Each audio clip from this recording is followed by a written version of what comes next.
Fala, investidores, sejam muito bem-vindos ao canal Planilheiro Investidor. Sou Adriano Costa e no vídeo de hoje nós vamos falar aí de uma análise financeira do DEVA11, assim como a gente fez no HCTR11 e no VSLH11. Vamos analisar aqui alguns números importantes do fundo relativos aos seus números financeiros. Vamos pegar aqui os informes mensais, o último informe trimestral e o relatório gerencial. Vamos fazer o comparativo de alguns números e ver aqui como é que está aí a saúde financeira do fundo, tá bom? Então, se você gosta desse tipo de assunto, FIF, Agro e FIINFRA, o principal assunto aqui no canal, se inscreva no canal, ative as notificações e deixa o seu like, é tudo de graça, mas você ajuda muito a gente aqui no canal, tá bom? A continuar nosso trabalho e também vou deixar aí alguns arquivos, o informe trimestral principalmente, na descrição do vídeo para você baixar. E também se inscreva no nosso grupo do Telegram lá, o link também está na descrição do vídeo. Bom, hoje, dia 15 de julho, né? 15 de julho, vou até ampliar aqui para a gente poder ver melhor. Fundo aí subindo 4% praticamente no final do pregão, né? A gente estava acompanhando o pregão. O fundo circulou ali abaixo dos 40, dentro dos 40 ali, mas fechou aí a corrida final, junto com a HCTR11 também. Aumentou um pouquinho no final aí depois das 4, né? Então, a gente verifica aqui também o fundo teve uma queda bem alta nos últimos dias, né? Então, praticamente encerrou a semana, diminuindo um pouquinho as perdas, mas com uma perda aí muito grande nesses últimos 5 dias, como a gente observa aqui no gráfico, né? Perda aí de 7% no período. Bom, vamos aqui partir para o informe trimestral. Calma aí, vamos para o informe trimestral. Esse informe trimestral aqui é o informe referente ao último trimestre, né, que soma o semestre, né, tem a regra aí que quando encerra o segundo trimestre ou o quarto, sempre soma-se os anteriores. Então, aqui a gente tem o do primeiro semestre de 2023, aqui é a carteira do fundo, né? Então, essa aqui é o DEVA, parece muito com o início do HCTR, mas é o DEVA, tá? Tem cinco fundos imobiliários aqui na carteira.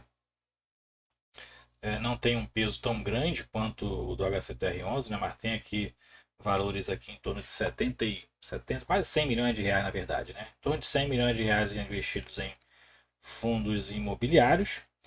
E aqui a carteira aí de CRIs do DEVA11. Mais para baixo a gente vai verificar alguns números dos ativos, né? Ativos de liquidez imediata. O fundo está com caixa, encerrou o semestre com caixa bem interessante aqui, né? 46, quase 46 milhões de reais em caixa. Então, caixa bem interessante, muito superior aos fundos que a gente já analisou aqui. E o que a gente verifica aqui de destaque também, mais para baixo, o resumo, né, da distribuição do resultado no semestre. O fundo teve aqui resultados de 60 milhões e meio. Se ele distribuísse aquele valor mínimo, né, o valor mínimo que ele tem que distribuir segundo o artigo 10 da Lei 8668 é 57 milhões e meio. Mas o fundo, como a gente vê no percentual aqui embaixo, distribuiu 11% acima dos resultados auferidos, tá? Há um pouco de controvérsia com relação a isso, porque quando eu pego lá o relatório gerencial, não é isso que o relatório gerencial me diz, né? Pode ter que esteja algum número aqui que possa aqui, ou ter ajustado no relatório, né? Alguma modificação, ou algum número que abate no fluxo de caixa aqui contábil, que lá no fluxo de caixa do relatório acaba não entrando. Porque o que eu estou observando aqui no relatório gerencial? Vamos lá para ele.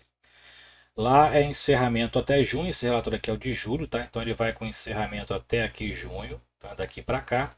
E o que eu observo aqui nos resultados é que o fundo está distribuindo 100% dos resultados. Em nenhum desses meses aqui o fundo distribuiu acima do resultado, exatamente os 100%. Semelhante ao que acontece no IRDM11, né? Que há muitos meses, até alguns anos, o fundo distribui 100% dos resultados.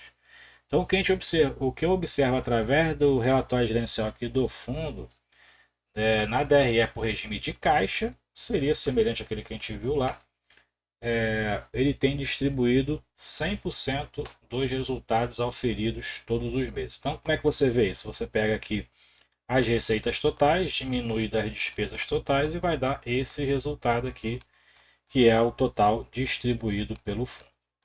Tá? Mas lá no informe trimestral está diferente.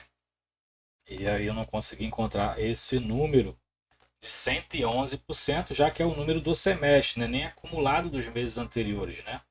É o número do semestre, é o que foi distribuído no semestre, além dos resultados. E lá está mostrando um número diferente de 111%, ou seja, 11,3% acima do resultado auferido. Tá? Pode ser que tenha alguma coisa aqui que eu não tenha visto em relação aos números distribuídos. Bom, o que importa é que, apesar de ele estar distribuindo 111%, não está tão superior quanto aos outros do Quarteto Fantástico que a gente acompanha aqui, dos fundos que teve problema de inadimplência com o grupo GPark,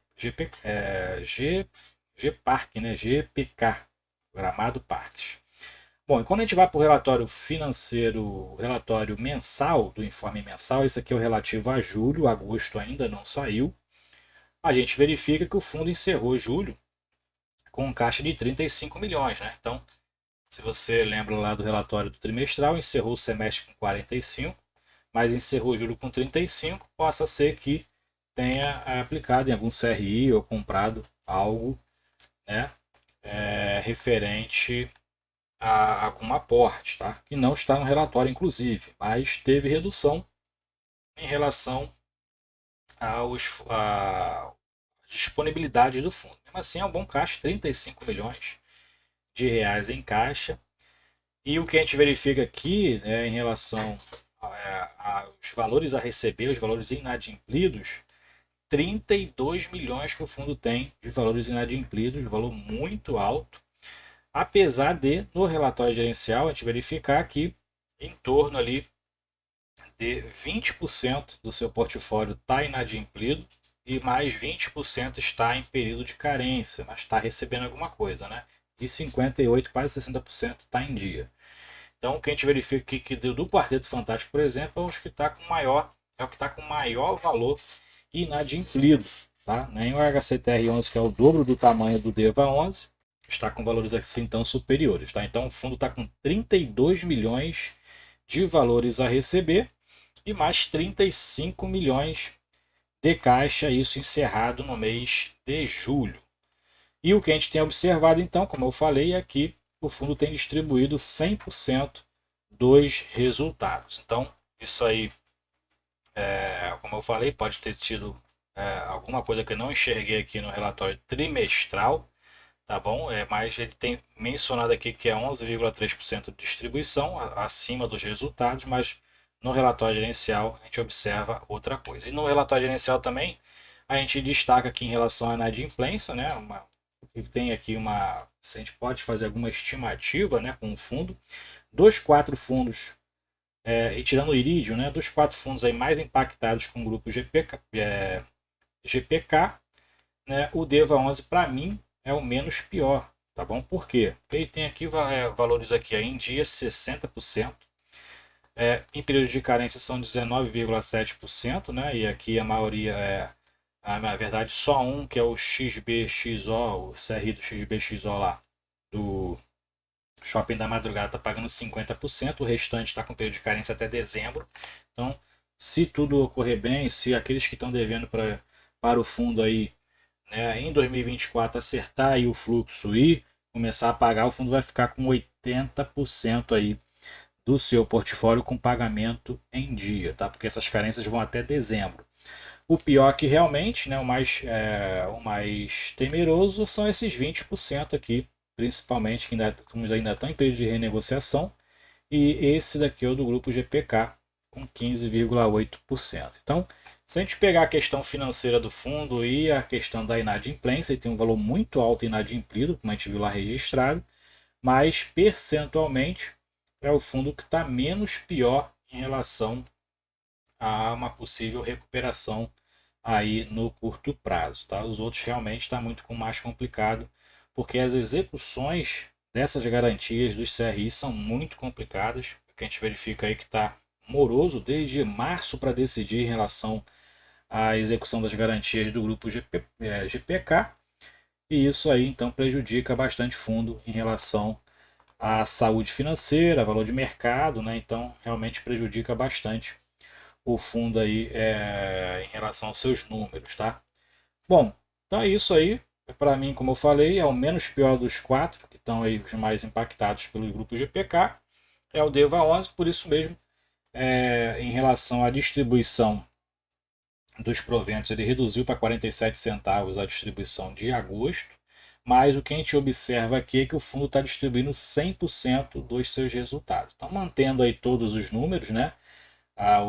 O que tem já se observado hoje, a tendência é que, se não tiver nenhuma inadimplência adicional e se aqueles que estão em período de carência cumprir aquilo que foi acordado, o fundo vai seguir distribuindo aí em torno entre 45 e 50 centavos de distribuição, ok? Então é isso aí, deixe nos comentários aí as suas indagações, as suas análises, o que, que você acha aí, se realmente é isso. Se em 2024 tem a tendência é que o DEVA saia desse buraco muito antes do que os outros três fundos HCTR11, o VSLH11 e o TORD11, ok? Fique com Deus então, até o próximo vídeo, tchau, tchau.